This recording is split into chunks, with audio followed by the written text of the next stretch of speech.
Hello and welcome to the Gallant Few Rangers podcast.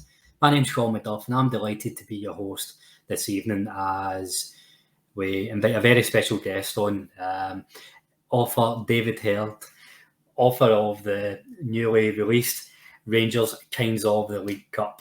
Davey, second time we've had you on. Delighted to have you back on. Thank you for coming on.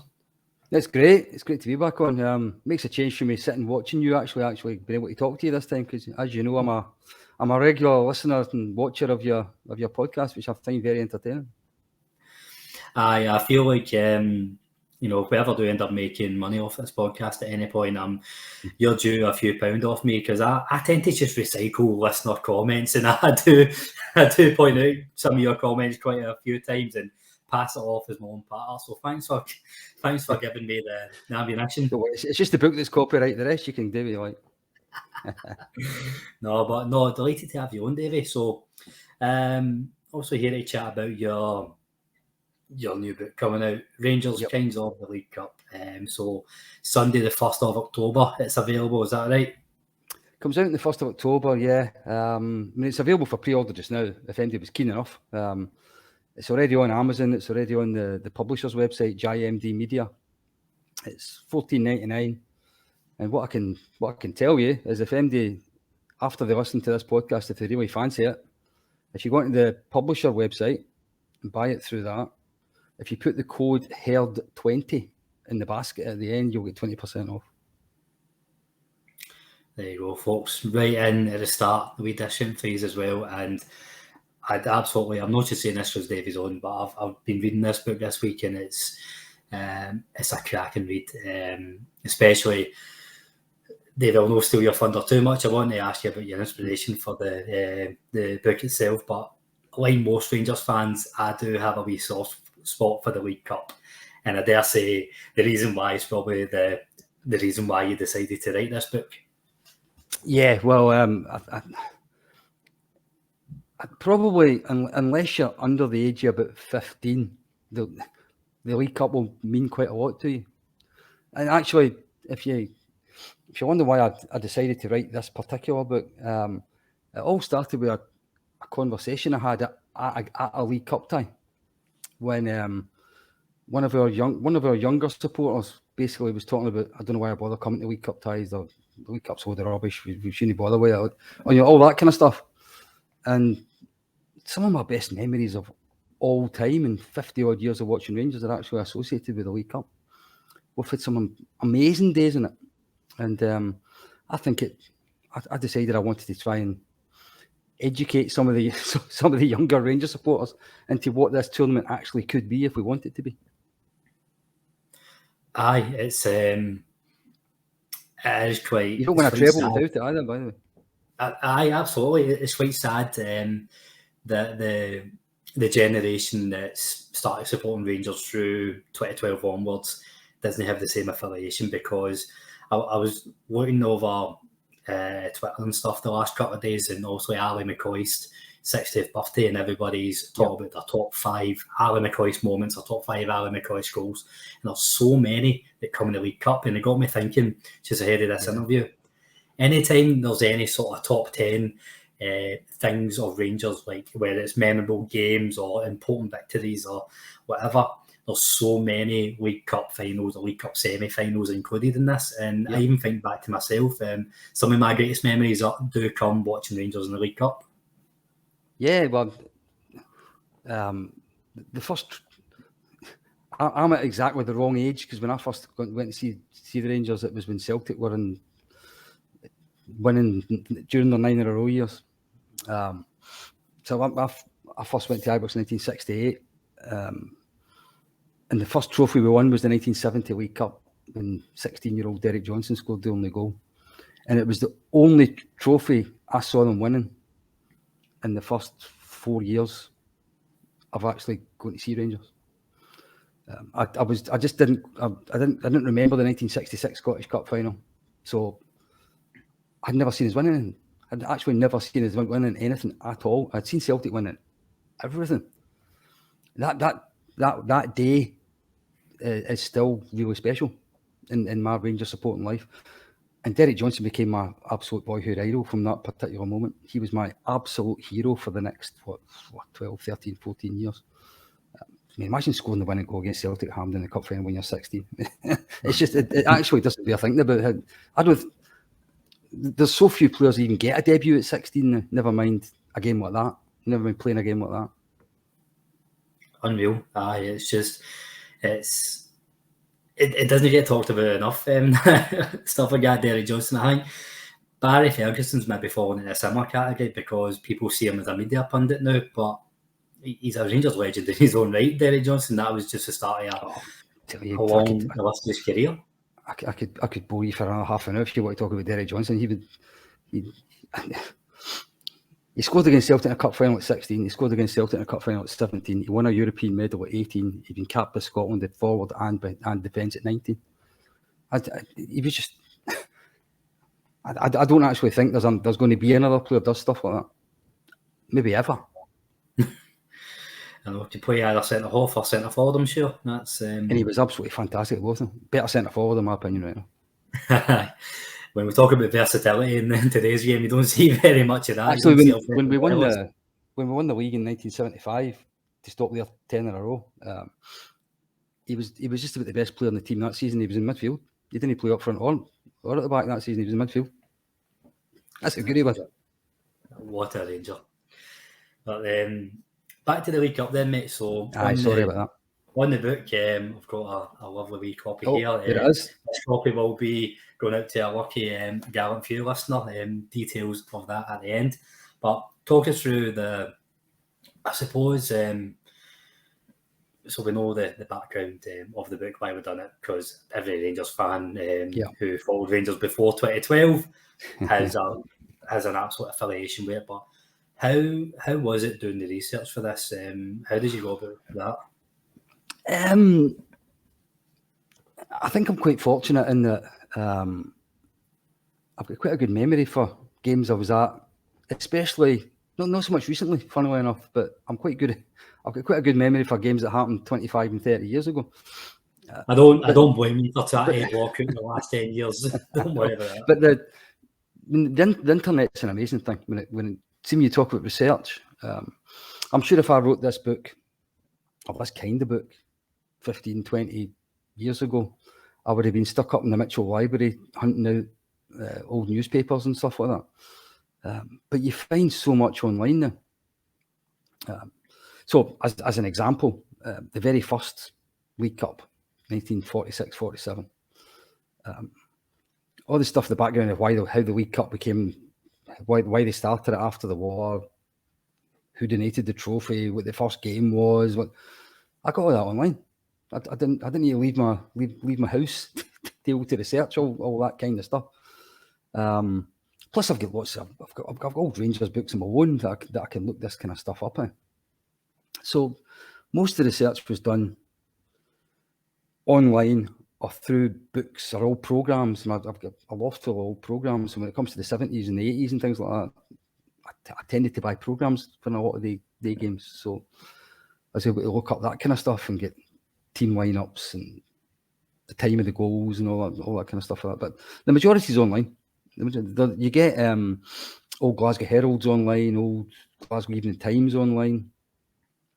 And then once you get to the late 90s, all of a sudden you've got the BBC website and you know all that kind of historical stuff that you can look back on.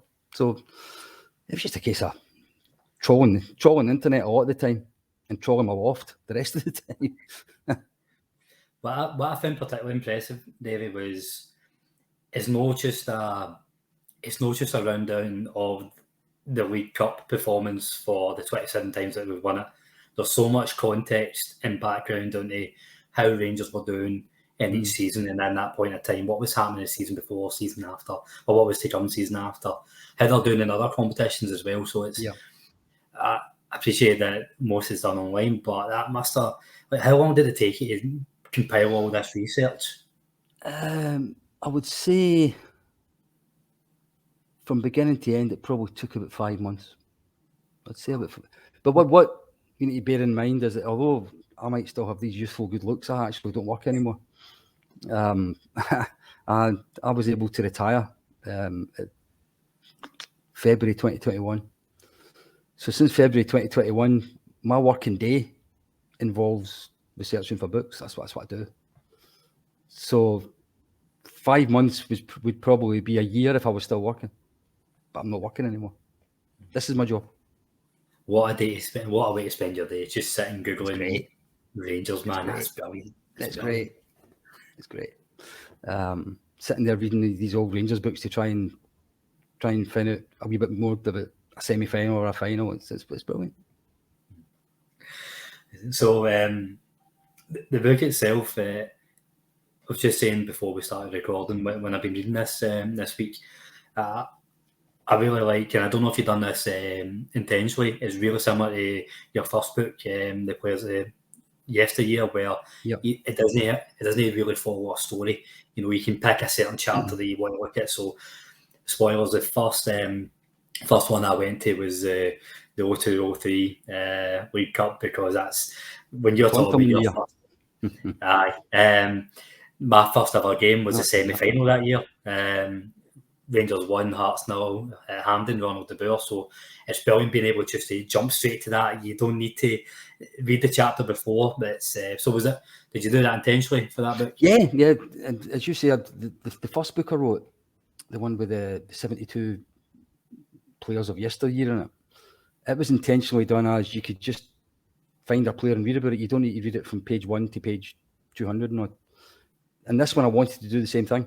So each chapter's entitled the season and has got a title for it.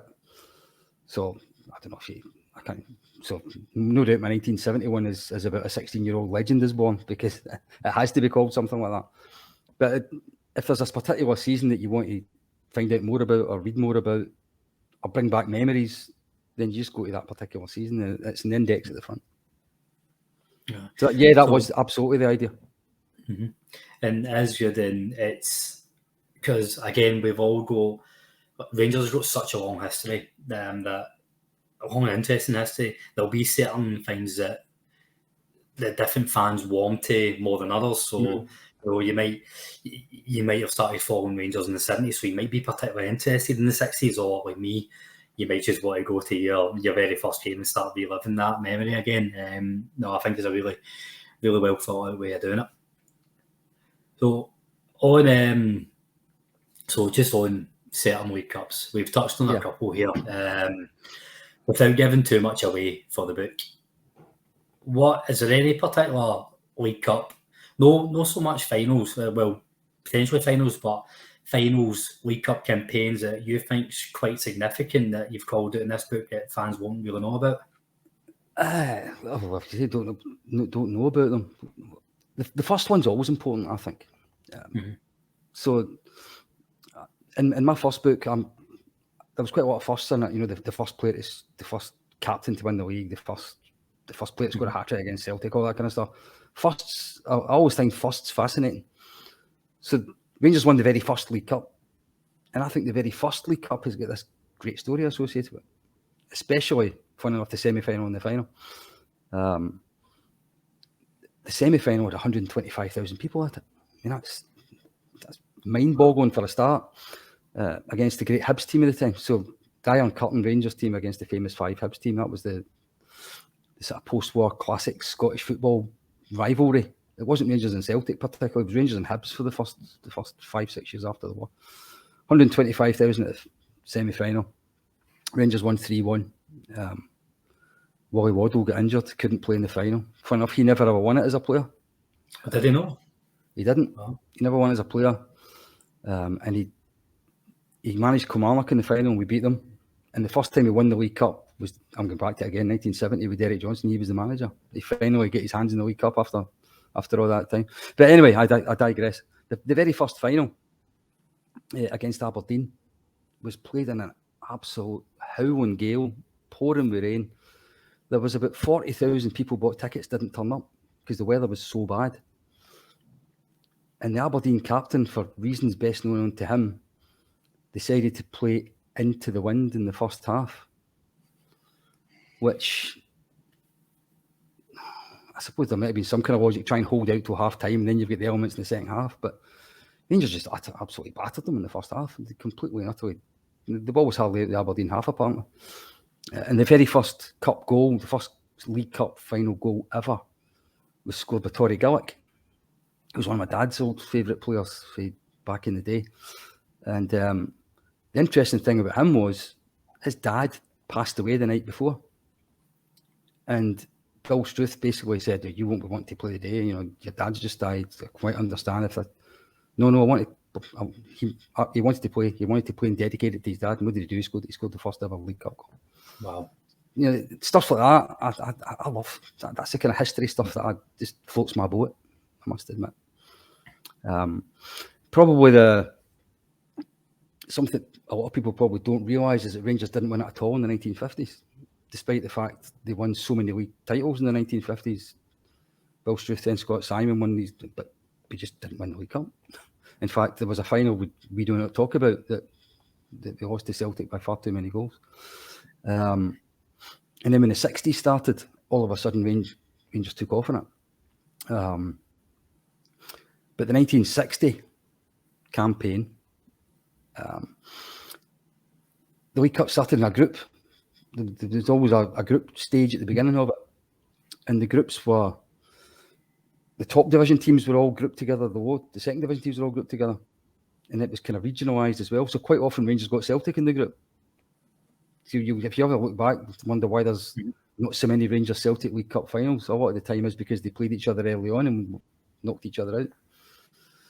But in 1960, Celtic came to Ibrox and won in the group, and then Rangers lost again at Third Lanark. And with 2 games to go, Celtic only needed a point to win the group, knock Rangers out again. And Partick Thistle went to Celtic Park. The manager was Willie Thornton, the great old Rangers forward. And Willie Thornton's Partick Thistle beat them 2-1, which meant that Rangers still had a chance of qualifying if they could beat Celtic at Parkhead on the Saturday. Celtic were 1-0 up at half time, and Harold Davis and Ralph Brand scored in the second half, beat them 2-1. Qualified for nowhere, nobody gave them the slightest chance the week before, and then they went on and won the trophy. And from then it just all snowballed in the League Cup. Aye, and that's why I think it's particularly impressive. Like, and that's kind of almost a fairy tale way to win your first one back. It's like the underdog out of nowhere. It's quite fitting as well. Just for what 10, 11 years we didn't win it at all, but then after that, as you say, it just snowballed. Every 2 or 3 years, at least we're winning it, and we've still to go on and win that 27 times after having that 10-year gap, and then a 10-year gap at the end as well. It's phenomenal. Yeah, I mean, the last 25 years of the last century, so 1975 to 1999, Rangers won the League Cup 14 times. It was a strange year if you'd done the Rangers tour and the League Cup wasn't in the trophy room when you get showed around, because it was nearly always there. No, and well, I suppose it's hard to say, but it's do you put that down to anything? I think for me, if I'm clutching, I think a lot of the Rangers teams have been built in success. So I think there's something in what Walter Smith used to say, that because this is the first trophy, win that, put all your focus on that. I think that as well. And funny enough, it's something else I say to younger Rangers supporters. Everybody loves singing about being the most successful team in football and all that. You know, you don't become the most successful team in football if you start picking and choosing what trophies you want to win. You only become successful by winning things. And the more things you win, the more you win after that. And you're absolutely right. The League Cup's first every season. So that's how you set your season up. You win the League Cup. I wish we had done it recently, but I so can't wait for this book to be out of date, because there's a 28th one that's going to have to get tacked onto the end of it. And you know what? As much as I wish you all the success, I hope that it goes out of date. Yeah, absolutely. But no, there definitely is something in that, and I think that always has been like. And again, I can't started following Rangers in the late 90s. Not just really going in what what I've been told from before and what I've read from before and what I've heard from before, it's it's been a very Rangers ethos that what you said, you don't pick and choose when you win. You just, if you pull on the Rangers jersey, you go in to win, and I think that must be a big part of it.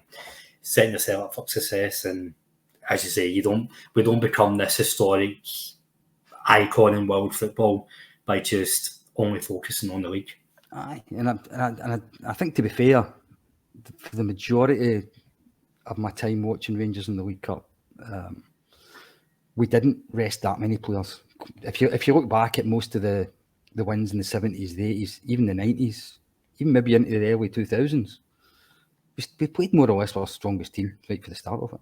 It's a relatively recent thing that players need rested for League Cup ties, for whatever reason. I know we'd be here for another hour talking about the plight of the modern footballer. That would just be two old men shouting at clouds type of podcast. Probably. But so yeah, I don't know if it's the same answer as you gave. You alluded to at the start. What's your favourite League Cup win, Davey, personally? I think I can answer that in two different ways. Probably your favourite League Cup win or your favourite League Cup final, because they might not be the same thing. If that makes sense. Mm-hmm. If that makes sense. The Derek Johnson one will always mean a lot to me. Always, forever and a day, because it was so unique back in the way when I was growing up and it was the only trophy and all that. But I think if I had to pick the significant ones in my time, the first one under Souness it felt different. Even in the years before him, when we were nowhere near winning the league for 8 years, didn't win it for 9. We won something like 4 League Cups. John Gregg won it a couple of times, Jock Wallace won it a couple of times, the famous Alan McCoy's hat-trick against Celtic. We were still able to win League Cup on a regular basis. But we felt like a cup team. Mm-hmm. By the time we'd won the League Cup every year, we were just about out of the League Championship race already. we were so far behind, absolutely Aberdeen, Dundee United and Celtic a lot of the time. We were behind all 3 of them, never mind behind one of them. The year Souness came felt different. See when we beat Celtic at Hampden that day, when Ian Durrant scored and then Davy Cooper scored the penalty with about 5 or 6 minutes to go to beat them 2-1. That was the day Maurice Johnson gets sent off for Blesney's, and then Blesney's on the way off, and the referee got hit by a coin. He thought it was a Celtic player had hit him, and he sent him off as well. And then he let him come back on. It was absolute mayhem in the last few minutes. But winning that day, we felt that we were back. It actually felt different. This wasn't just about Rangers winning a cup. This was about Rangers actually saying we're the best again. It really felt different. So that one for me, it wasn't the best final, but it was probably the most significant. After all the years I've been nowhere, basically, it just felt as if that we were back. If you talk about the best League Cup campaign, then it was 1993-94, which was an absolutely dreadful season watching Rangers. We were terrible a lot of the time. Mm-hmm. But we beat Aberdeen in the quarter-final, so we're the second best team in the country. Mark Haley scored a penalty in the very first minute. We got a penalty after about 10 seconds that night. We beat them 2-1. Ian Ferguson got the winner. And then we drew Celtic in the semi-finals, and there was no Hampden. When they tossed a coin to see whether we would play it. Celtic chose right, and they thought they were getting it at Parkhead, but they actually just won the toss to decide who got Colin the toss. and then they lost it. So it get played it. And that was the night that Ibrox was half and half. So Celtic get the Govan stand and the Broomloan stand that night. I've heard of this, and I can't fathom what that must have been like. And it was like unique. It was a unique night. Aye, it was a unique night. I was in the main stand that night. It was the first time I'd been in the main stand for years. Because my season ticket was in the Coatland at that point. But because it was a cup tie, you just get tickets. And anyway, and we beat Celtic 1-0 with 10 men for the last half an hour. It was nothing each when Peter Houston got sent off. and we scored with 10 men. Mark Haley scored to beat them 1-0. So we beat Aberdeen, backs against the wall night. We beat Celtic with 10 men. Then we got to the final against Hibs, one each with 10 minutes to go. On comes McCoist, is about as fit as I was at that time. I think he's just going back for his broken leg, and he scores that overhead kick to win the League Cup final. I mean, Roy of the Rovers, when he grows up, he wants to be like McCoist. It was absolutely. And it was at Celtic Park. I mean, God Almighty. So if you talk about a campaign, a quarter final, a semi final, and a final, I don't think you'll ever see in 1993-94 again. That was just outrageous. I suppose the last one that has to get mentioned is obviously the 9 men in the pigeon against St Mirren, because everybody went to that. Everybody went to that final just thinking it was one of these routine. Let's just go smash St Mirren, take the League Cup home, and just go to work on the Monday and forget about it. But just the way it worked out with 2 men getting sent off and scoring at the end with 9 men, it was just. We celebrated that goal as it was like a European game or an Old Firm game. Everybody went crazy. But you're right. It was. I remember that day. It was an absolute roller coaster of emotion, because you were going in probably complacent. Absolutely going to be a routine win. Another League Cup in the bag, because A, it's St Mirren, B, it's the League Cup, and Rangers just win the League Cup. So you go in there with all this expectancy, and then the way the game went, Wilson and Thompson, I'm sure, sent off, and it was a sudden realisation, like, holy shit, Rangers are going to lose a League Cup final to St Mirren. What's going on here? And then also the pigeon with the assist. I know. And it was just a euphoria. It's a cracking header as well, wasn't it? Looking back in it, I can't say. The only thing I remember is the number of people who jumped on top of me, but looking back, it was actually a terrific goal.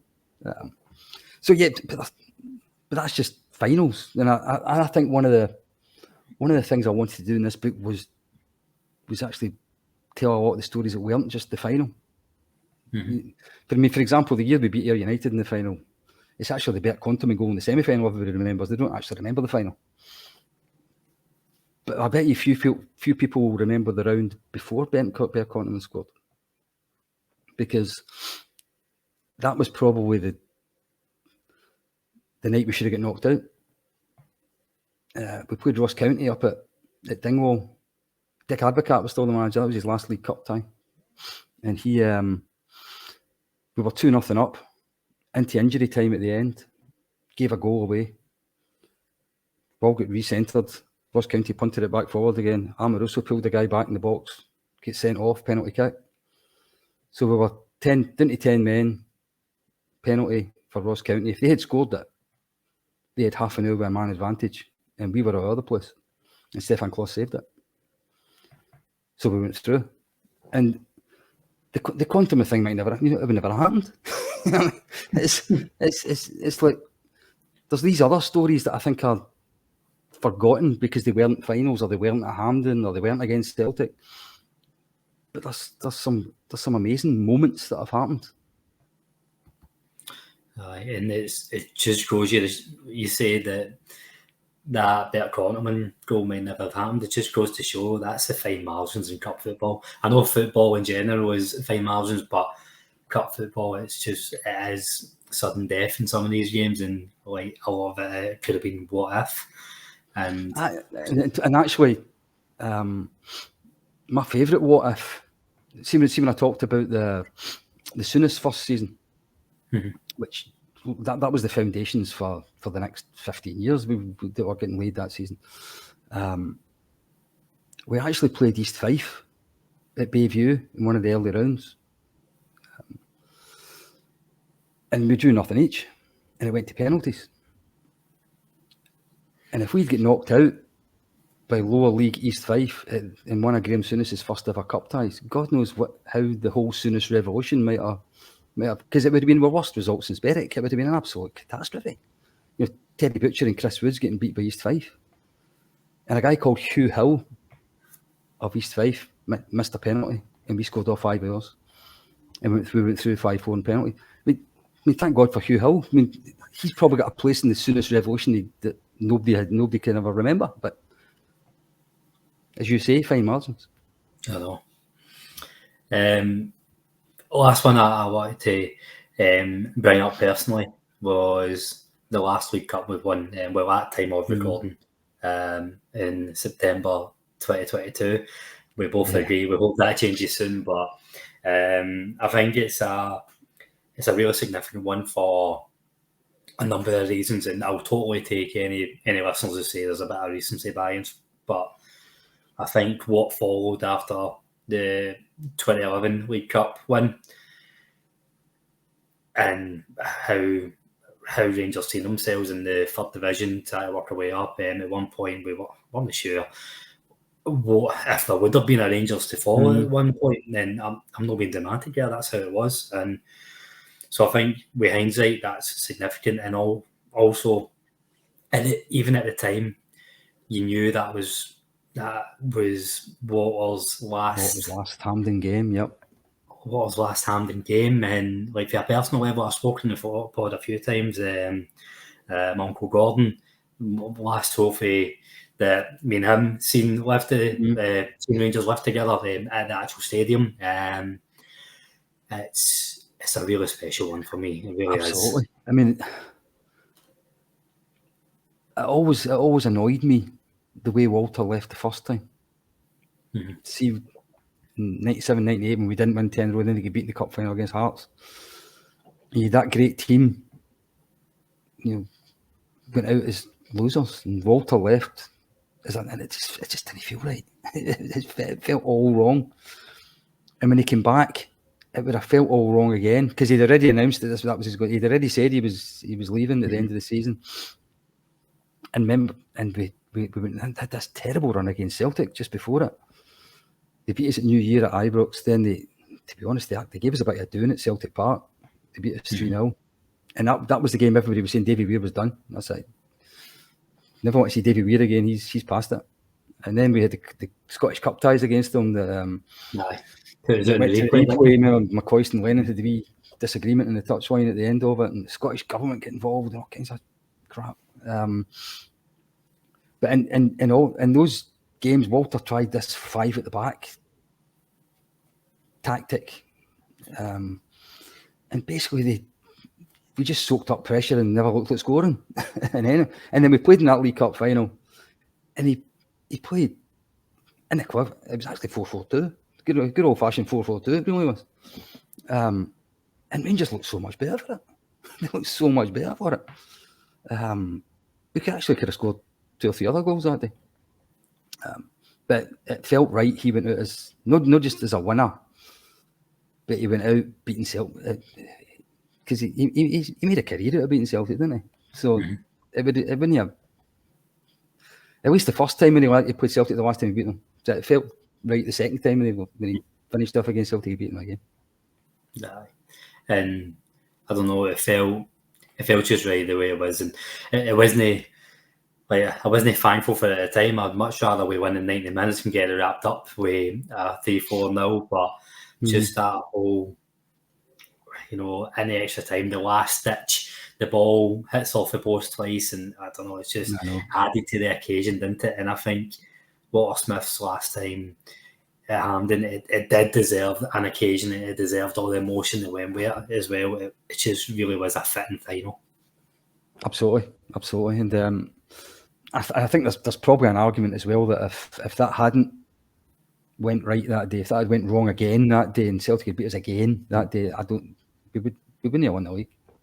I think it turned the tail end of that season back round again, winning that day. And back to what we said before about the mentality winning the League Cup gives you. It's the league went to the last day of the season that day, but Rangers already had a cup in the bag, and at Kilmarnock, 99% is, as soon as we seen Rangers kick off, we're like, there's no danger this team's going to win the league that day. And I dare say that 7 minutes later. 7 minutes later that we were in 0 doubt. But I think that goes down to the belief that Rangers had that day, and a big part of that would have been down to, we've already got a trophy in the bag, we'll get the second one. Yeah. So I think there's a few players, I think, as well as the likes of Struth at the start, and Scott Simon, Jock Wallace, Willie Waddle, other managers, Souness, the first Souness, as I said, the last Walter Smith. But I think there's two or three players I think have written a name all over the League Cup. The Rangers. McCoist is the obvious one. Mm-hmm. A hat trick in a final against Celtic, an overhead winner in another final, a last minute winner against Aberdeen in another final. That's a legend. The two he scored against Hearts in his last final, the ones Gascoigne scored, the two brilliant goals. I say 9-1. He won it 9 times. My God. Davy Cooper won it 7 times. Scored in his first final against Celtic. Scored twice direct for a free kick in the League Cup final. Scored the winner against Celtic in the soonest one. Another one. But I think the player that had such an amazing record in the League Cup that modern supporters will know far less about was Jim Forrest.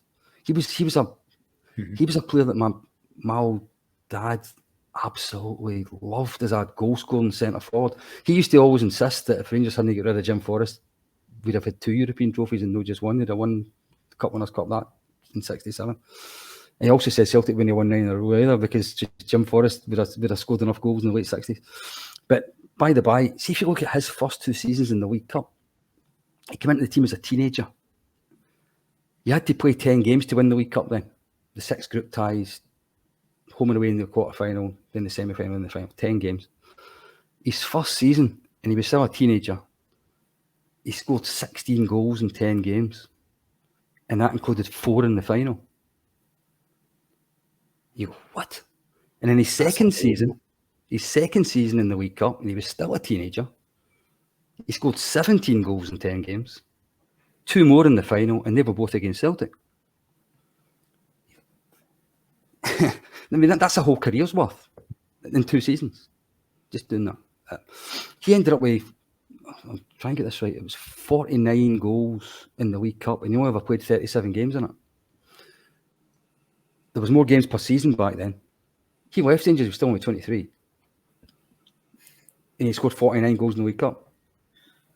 Ali McCoist finally got his 50th goal in the League Cup that day against Hearts in the final in 1996. He'd been at Rangers for 13 years before he equalled Jim Forrest. Jim Forrest done it in, 4? That's another massive what if Jim Forrest stayed with Rangers? When I was researching the early to mid-60s stuff and sort of writing you just kept finding reports of another Jim Forrest hat-trick, another Jim Forrest double. My God, there was the season 64-65 that he scored the 2 goals in the final against Celtic. He scored 57 goals that season.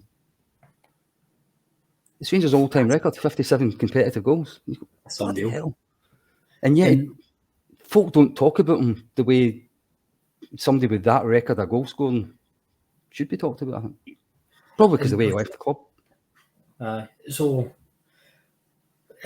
why is it about, probably like 2 parts to this question, Jim Forrest himself and players of that generation, why is it we speak less about them? Is it because, and I'm going to sound very arrogant here, because there's been so much success afterwards and it's Possibly. Forrest came into the team just as the great early 60s team was dominating, but maybe just starting to break up just a wee bit. So Ian McMillan was just about leaving, and Eric Caldwell was starting to get his injuries and no play as much. So the great 60s team was just starting to break up when Jim Forrest went into the team. And then obviously Celtic took over and started winning most things. And as I say, and then Berwick happened. And he made a scapegoat for Berwick and we just sold him straight away. They never played for us again. It's pretty sad. It's pretty sad the way his Rangers career ended. And he's still, I can't remember the exact number of goals per games that he scored or something, but I think he's the second best goals per games ratio of any Rangers player that played more than 50 games for the club. Only the great Jimmy Smith's got a better goals to games ratio. It was almost a goal a game. I can't remember the exact numbers. 160 odd goals and 150 odd appearances. That's amazing. And you're right, it is sad just how little he does get spoken about. And I want to touch on something that I did ask you in the last interview in the last book, but we our kind of support in general, like I think we're slowly, surely starting to get better. They talk about the legends of yesteryear and the early triumphs, and a massive part goes down to like see yourself, who like for the listeners who don't know or not on follow and a wee bit of kiss arse in here, Davey. Like before your books, you know, there was all article after article that you put up in follow, and you know, even like I messaged you before in the pod, like, listen, can we use a snippet for something? And so like yourself, the guys that did the Founders Trail, like you've kept these stories alive. So in turn with the Rangers Museum coming about, like I think the modern football fans are a bit kind of spoiled because every single game's televised. Every you see every move of every player, you see them all. I don't know how many. If I just stick to Jim Forrest for a minute, or even Derek Johnson that I talked about not that long ago, I don't know how many of their goals actually were ever filmed, for example. So unless you were actually there, unless you were actually in the ground when they scored it, you never see it again. So the likes of the 60s, the early 60s team, I think, is pretty well revered. I think there's a lot of younger supporters who never saw them can still tell you, that's the team Jim Baxter played in, the team Davy Wilson played in, Willie Henderson. I think these guys are pretty revered. Maybe not as well. Not everybody knows them, but not everybody's interested in history. Let's be honest. Aye, not everybody is. To be honest with you, my son doesn't take an enormous interest in what happened before he was born. I think it's just. Have you bored him to death with all the stories? Is that what it is? Probably. I think it was the day that I told him Nacho Novo wouldn't have made a Rangers 22 back in the 70s. Never mind got on the bench, and I think he just turned off as soon as I told him that. So actually, there was maybe one quick thing I just want to mention for the book. It's a kind of thing. I don't know if you'll ever watch this, but speaking of ex-players, Gordon Smith, the ex-player for the 70s and early 80s, he wrote the foreword for the book for me. He done a cracking job with it. And not only did he did a cracking job with it, he done it freely, didn't take anything for it, gave up his own time, just said, I love Rangers books, and if I can write a foreword for it, that'd be brilliant. All he wants is a free copy of the book. That's all he wants for it.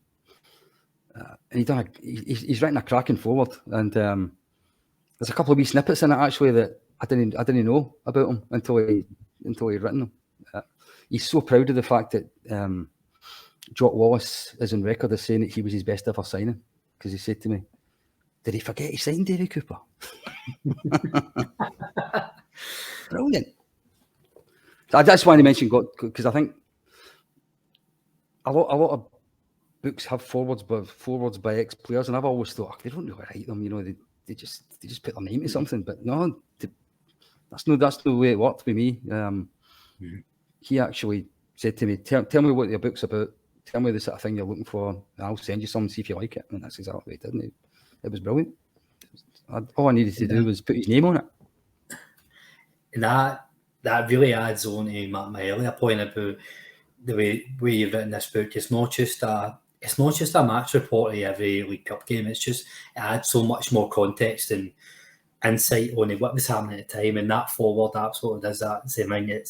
It's no Gordon Smith saying the League Cup was important because I played the next amount of games, blah blah blah, scored the next amount of goals.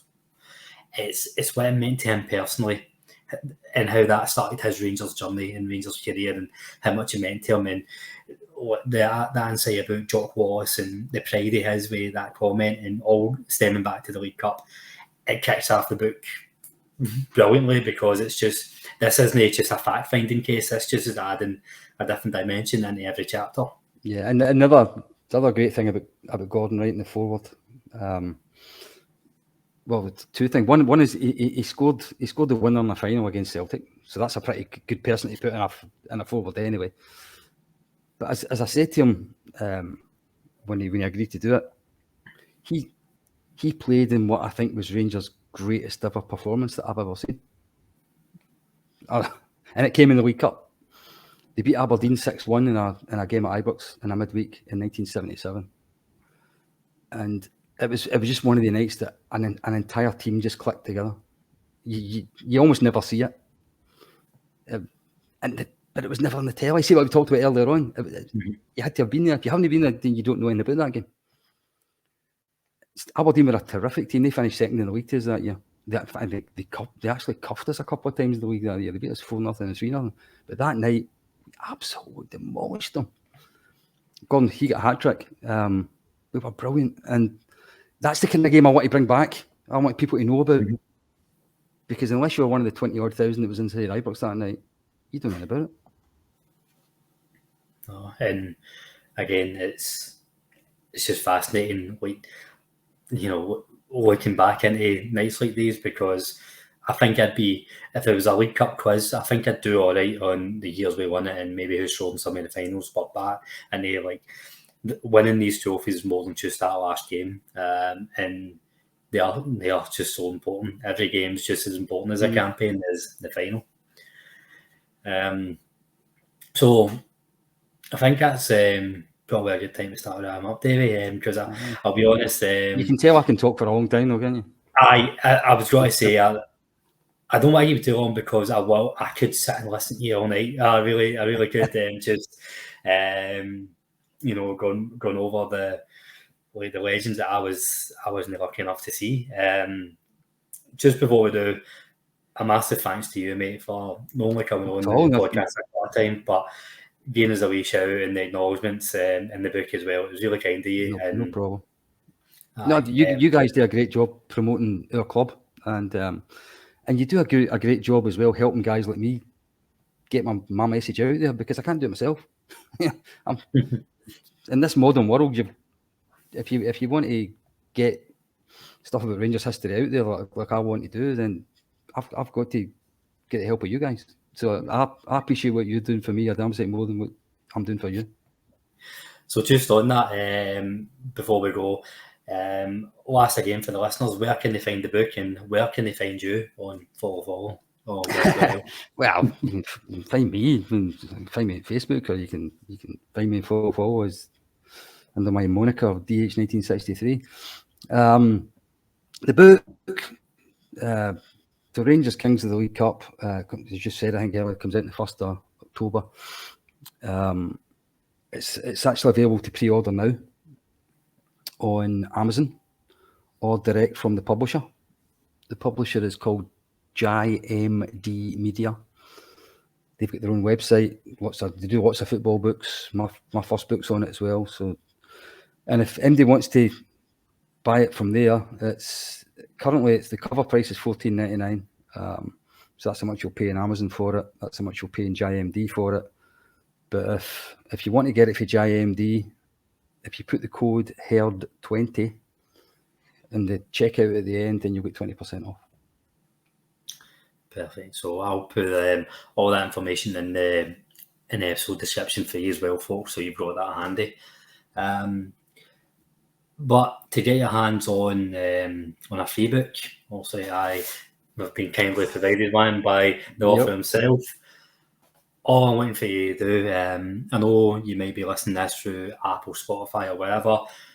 The video version will be free on YouTube for this podcast. All you need to do is simply comment anything on the YouTube video, whether it's I want the book or Colin get a haircut, whatever. It doesn't matter what the comment is. If you comment in this video, you'll be entered into the draw, and the draw will be made on our live show on Sunday the 1st of October as well. So tune in there to see if you're the lucky winner. All it's left to do is thanks again massively, Davey. It's been brilliant having you on, mate. No, I've thoroughly enjoyed it. Anybody that gets me talking about Rangers, I enjoy it.